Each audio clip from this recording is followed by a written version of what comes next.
On va regarder des petits rappels, des choses que tu as vues l'année dernière, mais que je tenais à te rappeler.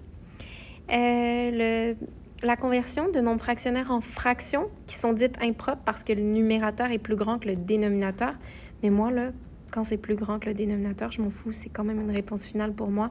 J'adore ça. J'ai pas besoin du nombre fractionnaire. J'aime bien plus la fraction. Alors, voyons voir si on a 5 entiers et 2 tiers. Puis qu'on se demande, ça correspond à quelle fraction ça? Bien, c'est dire qu'on aimerait savoir 5 entiers. Dans 5 entiers, il y a combien de tiers? Il y a 3 tiers à chaque entier, mais j'ai 5 entiers, fait qu'il va y avoir 15 tiers. Comment j'ai trouvé mon 15? En faisant 5 fois 3. 5 fois 3, ça me donne 15. Il y a 15 tiers, mais j'en avais combien déjà des tiers? J'en avais 2 tiers. Fait que 15 plus 2, j'ai ma réponse, 17 tiers.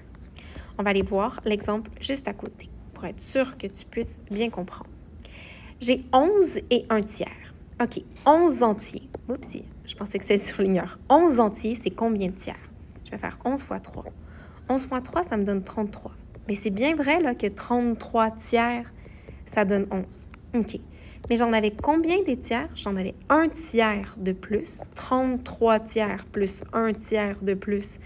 Ben, ça me donne 34 tiers au bout du compte. Fait que voilà la méthode, là, la façon, la logique pour arriver à une fraction. Les multiplications et les divisions, j'ai juste mis des exemples de multiplication ici, mais la logique, ce serait la même que ce soit des multiplications ou bien que ce soit des divisions. Je te rappelle juste que si les nombres sont de même signe, le résultat va être positif. Regarde, ici, tu as un résultat positif. Pour quelle raison? Parce que 6 et 7 étaient tous les deux positifs. Parce que moins 9 et moins 2 étaient tous les deux négatifs. Lorsque c'est de même signe, c'est positif. Toutefois, lorsque les nombres sont de signes différents, le résultat sera négatif.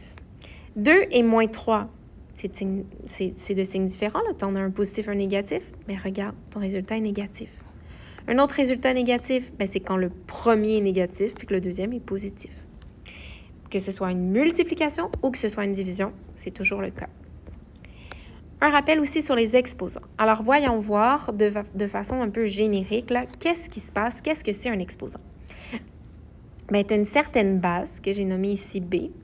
Tu as un exposant et au bout du compte, quand tu calcules ça, ça va te donner un résultat que l'on appelle puissance.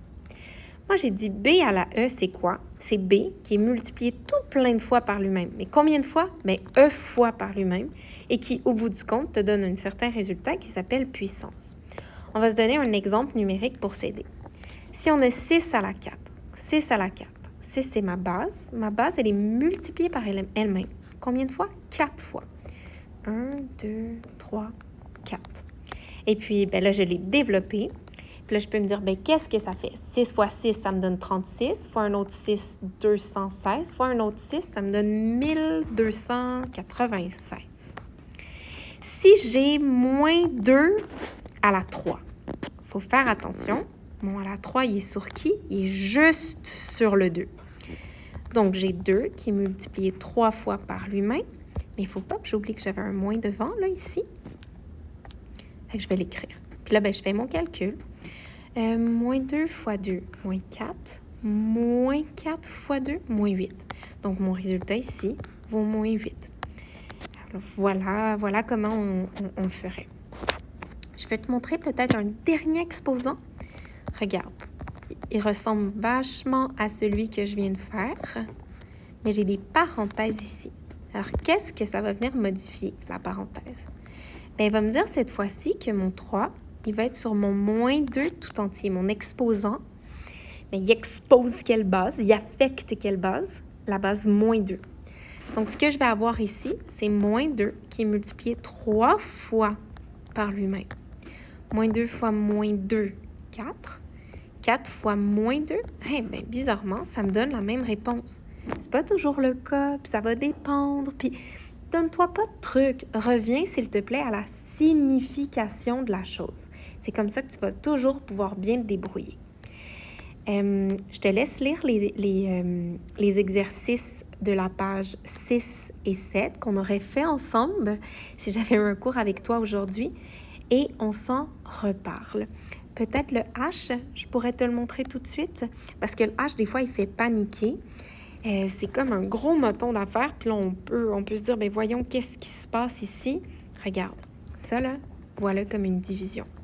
Fait qu'est-ce que j'ai? J'ai la fraction moins 1/4, d'accord, qui demande à être divisée par la fraction moins 2/5. Puis on sait très bien que diviser, c'est multiplier par l'inverse. Fait que j'ai inversé mon moins 2/5 comme étant 5 sur moins 2. Puis après, j'ai multiplié mes numérateurs ensemble, multiplié mes dénominateurs ensemble. Je te laisse regarder ça, tranquillement mais sûrement. Et puis, je réponds à toutes tes questions au prochain cours. J'irai cracher.